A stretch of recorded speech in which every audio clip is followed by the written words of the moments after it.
in our first story tonight. Since this band's inception in 1978, they've released over a dozen albums. They're headed for Australia, Japan, and even Europe to tour, yet you've probably never heard of them. They're formerly called The Descendants. They hailed from Los Angeles, California. They're now out of Brookfield, Missouri, and simply called All. You know, there's that instant thing of like, well, who do we get as the singer? And the obvious choice was the boy next door, literally, because Scott was practicing with his band next door to us. I had nothing back then. I had no money. I was living in my car. I couldn't even get a shower. I was basically a bum, a homeless bum. And to be on tour playing music was the whole reason I left home.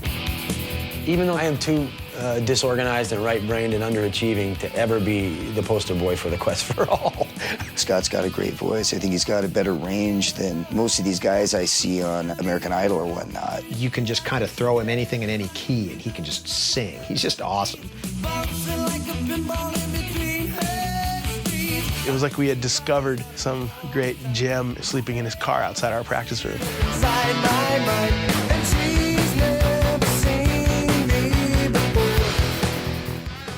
Okay, I'm gonna play Mary. Song Mary. I never play it. People always say, hey, why don't you play Mary? And I always go, nope. And I'll tell you why. When I wrote Mary, I couldn't play guitar. I was in a band called Three Car Pileup, and I wrote everything on this little keyboard thing that I bought, and I couldn't play guitar.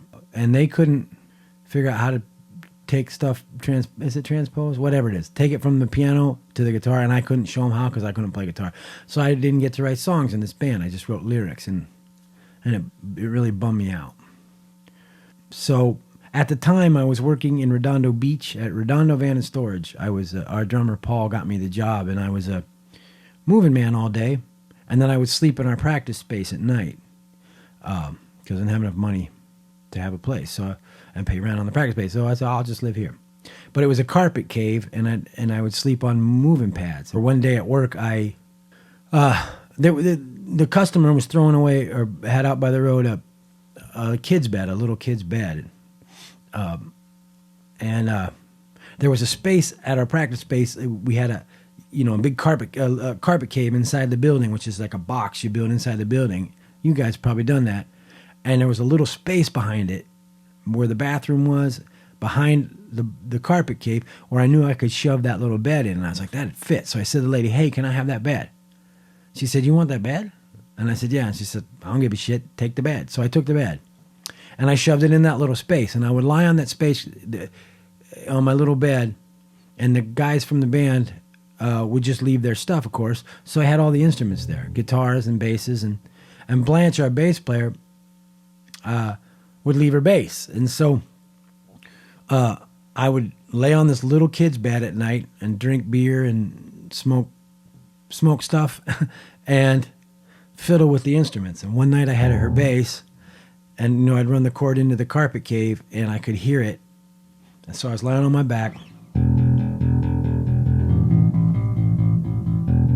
Right, and I'm thinking,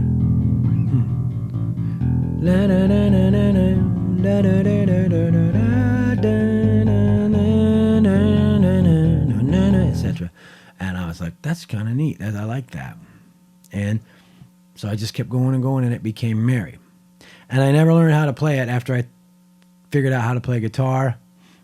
I mean, why would I? Because they played it the way they did it, and then all did it, and what am I going to do better than Stefan and Carl? So I never learned how to play it, and that's why I never play it. So I'm going to play it now the way I wrote it, and the only way I ever knew how. And hopefully then no one will ever ask me to play it again. Or they could, but anyway. Here's how I play Mary, and you'll see why it's not in my repertoire. So...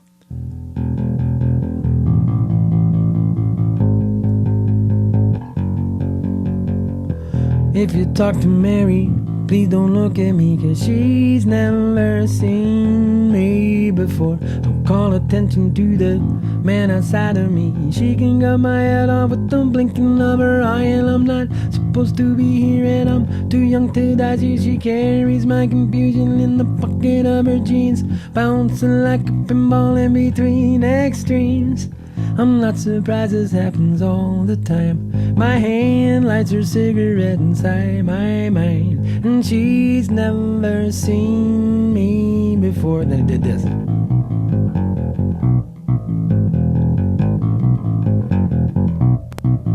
So if you talk to Mary, please don't mention me, 'cause she's never seen me before. Let me hide behind the smoking pleasantries. I do my best work with the mannequin brigade. I just peek around the statue, spitting art portrait, and she looks all right through me to a shadow on the wall till I'm sick of my surroundings while I'm not here at all. I'm not surprised this happens all the time. My hand lights her cigarette inside my mind, and she's never seen me before.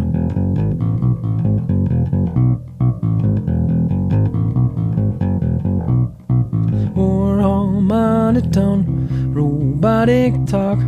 We're all so smart, we're so perceptive, but her mouth doesn't move except to smile. To be polite, to be receptive, she burns me with a glance. I look away, I'm safely cool, I'm so deceptive. Get my right on for a different situation. Look around, I see everybody's watching me. Set myself up for this stupid situation.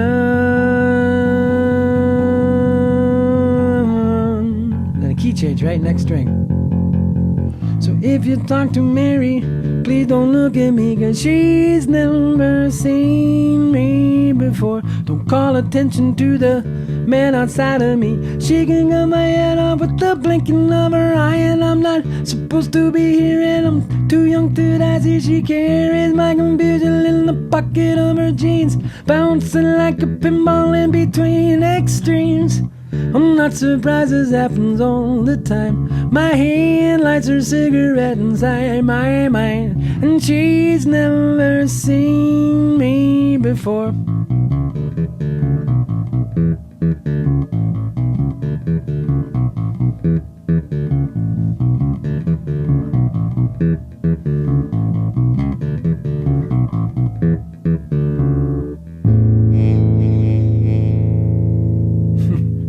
So that's how it went, even with that goofy Scott thing and all that. So yeah, there you have it. That's how I play Mary.